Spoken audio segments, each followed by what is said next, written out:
โอ้6-7 เดือนแล้วบ่ได้มาเฮือนมาศาลเฮ้ยอ้าวมาแล้วบ่เฮ้ยมาแล้ว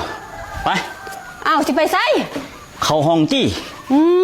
เอ้าข่อยอดอยากปากมองมาหลายมื้อหลายเดือนนี่ได้นี่โอ้ยเจ้ากระโพดมาฮ้อนเฮือนกะสิเก้เข้าห้องโลดห่วยแนวข่อยหิวนอนไปนะโอ้ยหาก็มาฮ้อนนั่งรวมกันก่อน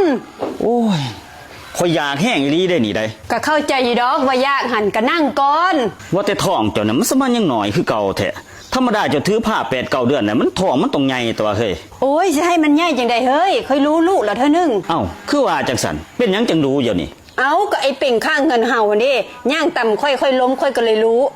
อ้าวเพิ่นว่าจังซั่นบัดนี้ข่อยสิไปเอาเรื่องเอาล่าวเพิ่นเบิ่งเท่านี่เฮ็ดลูกข่อยรู้เพิ่นคือบ่รับผิดชอบอีสังโอ้ยเรารับผิดชอบอยู่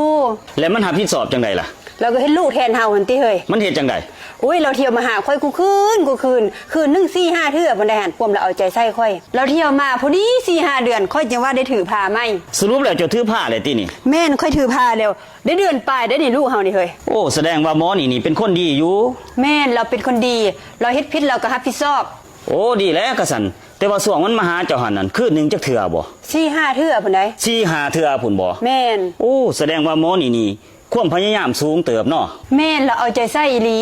บางเทื่อตอนเช้าเราก็มาตอนเที่ยงเราก็มาตอนแลงเราก็มาบางมื้อเราก็ค้างคืนเลยบ่เมื่อหาลูกหาเมียเลยความเราเอาใจใส่โอ้